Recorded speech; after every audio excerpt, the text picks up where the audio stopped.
Comme tout à l'heure, des précisions seront apportées à la fin du commentaire. Nous voici donc sur le site de la chapelle aux Cornues. Nous allons donc revenir à l'origine en 1047. La bataille de Valesdune entre Guillaume le Bataire et les rebelles bas-normands a lieu. Suite au ralliement sur le champ de Raoul Tesson, du Cinglé à Guillaume, le rapport de force s'inverse, c'est la déroute. Pendant que beaucoup de chevaliers se noient en traversant l'Orne au Gué d'Atlis, c'est entre Fontenay et Fleury-sur-Orne, le local Grimou du Plessis s'enfuit par Esson. Nous avons abordé ce sujet en avril et nous allons poursuivre et finir l'épopée de Grimou. La trace retrouvée, Guillaume et ses hommes poursuivent Grimou. Au lieu de s'arrêter dans son château du Plessis, ils continuent sur ses terres. Les bois, les landes ou les bruyères sont plus propices pour se dissimuler. C'est ainsi qu'ils se cachent dans le bois Ballan ou bois des Balles. C'est sur le Plessis, aux confins de Saint-Jean-le-Blanc et de Roucan. Il y en a qui ont vu ça tout à l'heure. Il est démasqué et continue jusqu'à la fin de son territoire connu, soit Saint-Jean-le-Blanc. C'est à 1 km d'ici, au nord-est. À cette époque, les limites communales ne sont pas définies puisque ce sont les limites seigneuriales ou paroissiales qui prévalent.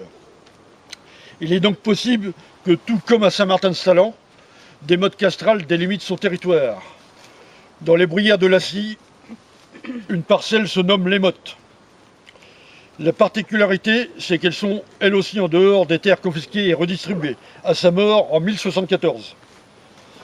Toujours est-il que Grimou est arrêté sans doute en 1047 et finira ses jours à la prison de Rouen. Pour avoir retrouvé sa trace, Guillaume fera construire à Esson la chapelle Bonne-Nouvelle. Ici, dans les bruyères de Montchauvet, ce sera l'érection de la chapelle aux Cornues qui scellera la fin du règne de Grimou du Plessis. Alors, je viens de parler de l'arrestation en 1047, sans certitude, mais le plus plausible. Car la légende, ou plutôt les légendes identiques, mais à divers endroits, ont fleuri, comme par exemple celle écrite avant-hier, vers 1050, par Orderic Vital.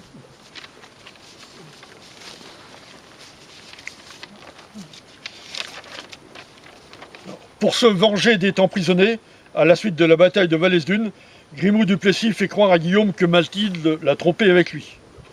Le premier réflexe du duc, de nature violente, est de corriger sa femme, mais il se laisse bientôt convaincre par la duchesse que Grimou a menti pour mieux la déshonorer. La vengeance du duc sera terrible. Après une poursuite acharnée dans le bocage, il finira par capturer Grimou du Plessis à Montchauvet, près du Béni-Bocage. Guillaume fera écorcher vif le malheureux avec une lame de bois, afin de prolonger son supplice, puis le fera écarteler. Pour laver ses mains souillées de sang, il ira les nettoyer dans le ruisseau des mains sales, le Halgré. Donc, sur la partie, on l'a longé en arrivant, voilà, c'est dans l'épingle. Sur la lande de Montchauvet se dressent actuellement des ruines d'une chapelle, peut-être dressée par Guillaume en guise de remords. Quant à ses biens confisqués par Guillaume, une partie sera affectée à la cathédrale de Bayeux. La légende raconte aussi qu'il promena la peau du supplicié attaché à la selle de son cheval. Bon, je continue. Une histoire identique existe sur Lacy, à 1 km d'ici, juste en dessous, au carrefour des routes d'Onnévire et de Vassy. Une autre est valable aussi pour Saint-Célerin sur Roucan. Et s'il y avait une part de vrai dans ces légendes. En effet, rien ne dit que Grimou était seul dans sa fuite, et donc l'histoire du Cornu pourrait être attribuée à un ou plusieurs de ses hommes. Cela soutiendrait la thèse de son arrestation en 1047 et de retrouver son nom seulement lors de sa mort 27 ans plus tard. Alors, quelques précisions sur l'emplacement de la chapelle. Ici, les parcelles, de part et d'autre des deux chemins, ont pour nom la chapelle. Et nous sommes sur le chemin fêté, ici, donc au point le plus haut. De plus, sur une carte de 1720, elle se situe à 300 mètres environ de l'ancien chemin Vironnet, que nous avons emprunté depuis la Plumaudière. Donc c'est à peu près la distance. Elle se situe au-dessus de la source de la Soulèvre. Donc elle est juste en dessous. La chapelle a disparu sans doute à la Révolution, puisqu'en 1816, elle n'apparaissait plus au cadastre. Certains écrits récents la montrent à l'emplacement des ruines qu'on est passé près du réservoir d'eau. En réalité, c'est une ancienne ferme du XXe siècle, détruite sans doute pendant la dernière guerre. En effet, une batterie allemande se tenait dans les environs. Entre la guerre et les nombreuses carrières sur cette ligne, pas facile de s'y retrouver.